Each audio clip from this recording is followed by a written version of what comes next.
చెప్పు చెప్పు అడిగావు మార్నింగ్ నైట్ నానబెట్టుకుని మార్నింగ్ తింటారు కదా, ఏంటది? మార్నింగ్ నానబెట్టుకొని నైట్ తినడం ఏంటి? నైట్ నానబెట్టుకొని మార్నింగ్ తింటారు కదా. నైట్ నానబెట్టేవి చాలా ఉంటాయి. ఏది అసలు ఏమనుకుంటున్నావు? రైస్. రైస్ ఏంటి? రైస్ ఎందుకు నానబెడతారు నైట్? అంటే దోశ పిండికే? కాదు, ఉమ్, తెలీదు. దేంట్లో నానబెడతారు? నాకు అసలు తెలియదు, ఇందాక ఇన్స్టాలో చూసా. అదే ఏదో పేరు చెప్పు. సద్దన్నము పెరుగులో నానబెడతారు కదా, అవును, మార్నింగ్ తింటారు కదా, దాన్ని ఏమంటారు? సద్దన్నమే అన్నావు కదా. అసలు సద్దన్నం అంటే ఏంటి తెలుసా నీకు? మిగిలిపోయిన అన్న సద్ద. మరి మిగిలిపోయిన అన్నం సద్దన్నం అయినప్పుడు సద్దన్నం ఎలా చేస్తారమ్మా అని ఎలా అడుగుతున్నాను నేను?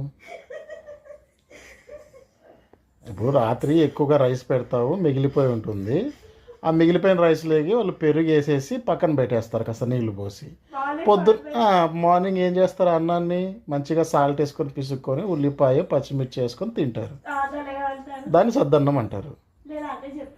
అది ఎలా చేస్తారని అడుగుతున్నావు ఏంటి? నాకు అర్థం కావట్లేదు. సద్దన్నం చేయడం ఏంటి? సద్దన్నం చేయడం ఏంటి నాకు అర్థం కాలేదు.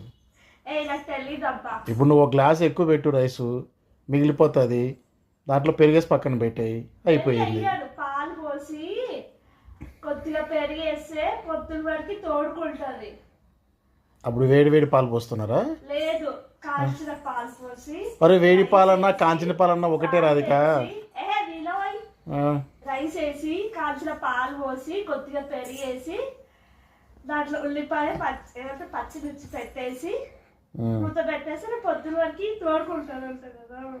ఇప్పుడు ఆమె ఎవరు అంత ఇదిగా చెప్పింది నిన్ను, నీకు క్లారిటీగా.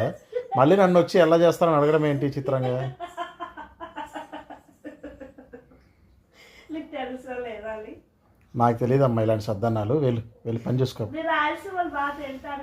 మేము సద్దన్నం తింటాం, మిగిలిపోతే పొద్దున్నే దాన్ని పెరుగు కలుపుకొని లేకపోతే ఉప్పు నీళ్ళు కలుపుకొని తింటాం. ఉప్పు నీళ్ళు కూడా మరి నీళ్ళు పోసేసుకొని ఉప్పు వేసుకొని కాస్త పచ్చిమిరకాయ ఉల్లిపాయ కొడుక్కొని కూడా తింటాం. మీ విద్య తీయడానికి కాదు, నా పెండ్లం ఎంత తెలివైందో చెప్తాను.